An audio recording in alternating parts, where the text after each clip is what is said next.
Hello, and welcome to Ask a Nutritionist, our weekly mini episode of Dishing Up Nutrition. I'm Leah Kleinschrodt, registered and licensed dietitian with Nutritional Weight and Wellness. And today we're talking about something that a lot of people might have questions about. Why do seasonal allergies and digestive problems so often show up together? Maybe every spring your nose gets stuffy, your eyes get itchy and watery, but you also notice more bloating, diarrhea or loose stool, nausea, reflux, upset stomach, or maybe during allergy season your digestion just feels off.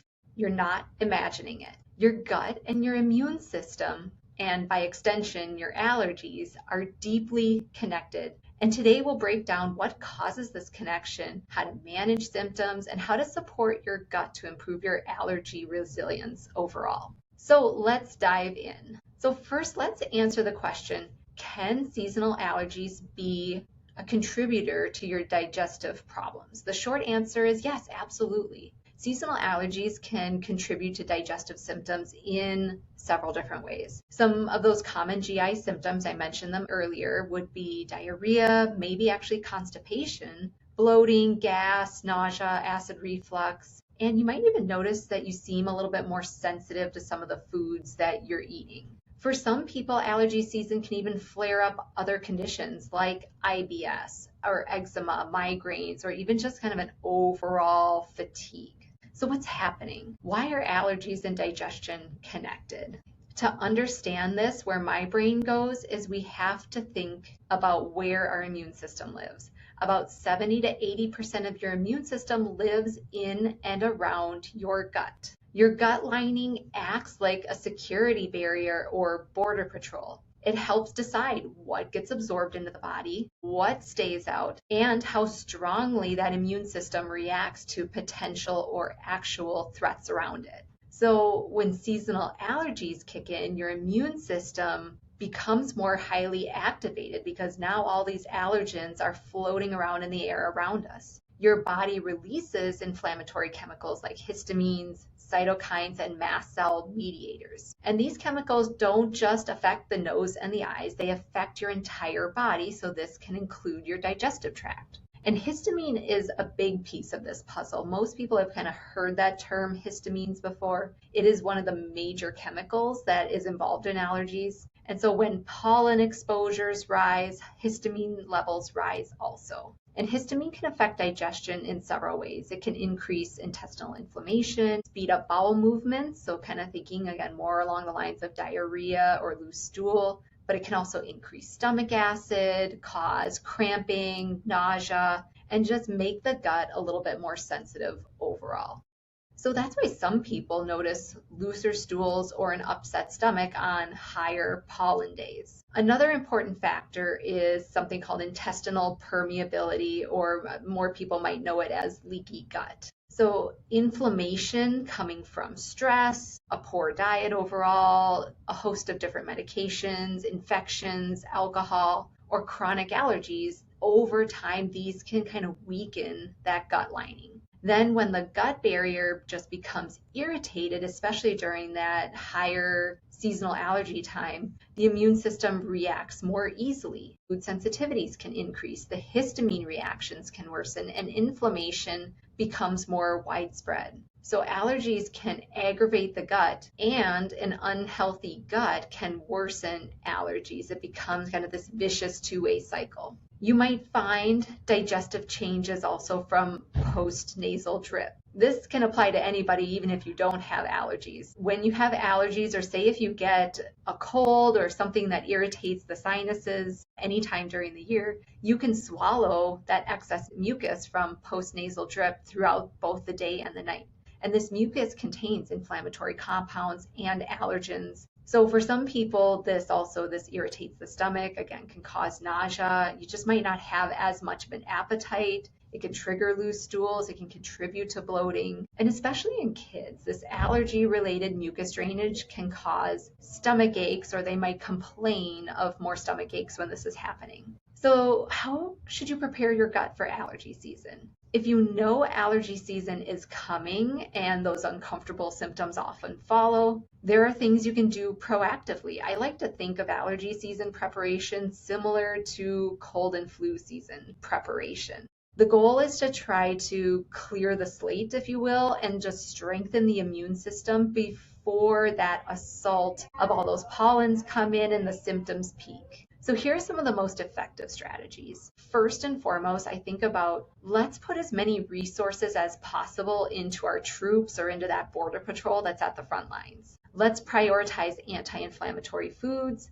and focus on foods that calm that immune system and support the gut lining. So this is where we think about lots of vegetables for fibers and antioxidants, a good amount of protein from meats and seafood, eggs and dairy. We think about including some fruit and some whole food starches for good blood sugar balance, but also for more fiber and antioxidants. And then we round out the mix by including some real food fats. Think about butter, avocados, nuts and seeds, olive oil, things like that. These foods provide nutrients that help regulate inflammation and they support immune balance. Then I think about let's reduce the things that make our troops weak or deplete them of their resources. So this means reducing excess sugar and ultra-processed foods. Highly processed foods can worsen that gut inflammation and can worsen histamine reactions. So think about highly processed foods as refined carbohydrates. This is like our cereals, pastas, breads, chips, pizza, pastries. This also means things like fast food, foods that are fried in refined oils like soybean and canola oils. And then also look for added sugars in all your ingredients list, not just the foods that taste sweet. So you do have to think about your salad dressings, take a look at your condiments, check the yogurts, look at the pasta sauces, and more. Leave no stone unturned. If you experience diarrhea tied with seasonal allergies, it can be from a histamine overload. Some people are very sensitive to high histamine foods during allergy season, so it may help to follow a lower histamine diet for at least a few weeks when those allergens are really high. So high histamine foods, think about aged foods and drinks and condiments. So this would be things like alcohol, aged cheeses, processed meats like you would see on a charcuterie board, vinegar and mayo, bone broth, fermented foods, and unfortunately even leftovers. The longer foods sit, the higher the histamine load tends to be with those foods. So if you have leftovers that you want to save, but you're trying to avoid higher histamine foods, freeze them instead of refrigerating them and get them into the freezer as quickly as you can after that meal has been cooked.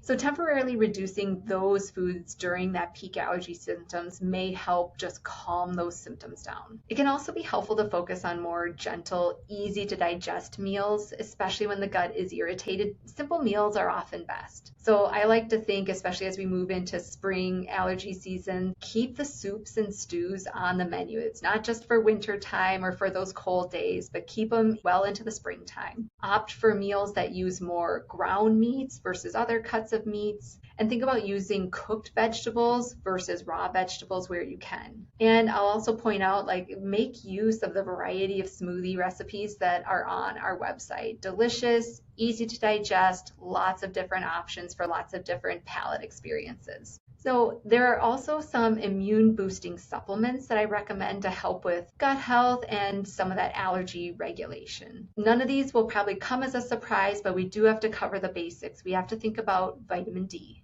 We have to think about zinc, omega-3s, magnesium, vitamin C. Vitamin D in particular plays a huge role in immune balance. Low vitamin D levels are associated with increased allergy and immune dysfunction. I like to recommend a supplement called D-Hist. It is a supplement made by Orthomolecular. It's more of a natural antihistamine supplement rather than some of the over-the-counter medication options. And D-Hist contains quercetin, stinging nettles, bromelain, and N-acetylcysteine, which naturally help to lower histamine levels. Another supplement that works really well, especially if your symptoms are more sinus related, is called Sinotrol. This one is also by Orthomolecular. It's a combination of botanicals formulated to help thin that mucus and just make sure that it still flows well and helps to kind of reduce that inflammation in those clogged sinuses. It works pretty quickly and people tend to have good results with it. So if you know that you're prone to that springtime sinus infection, jump on this supplement early and continue during the worst part of the season.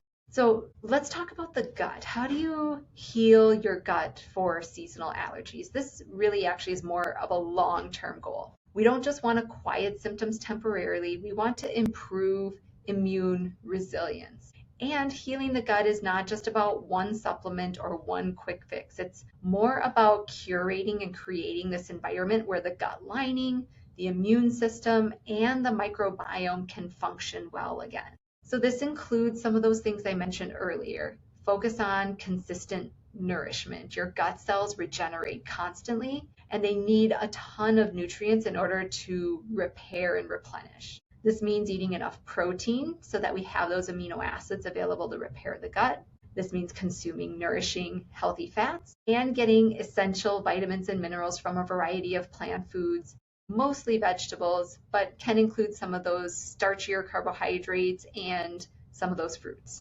Chronic gut irritation comes from excess alcohol, highly processed diets, chronic stress, food sensitivities, repeated antibiotic exposure, and so on. So wherever you can reduce those burdens, this is also over time going to significantly improve gut function.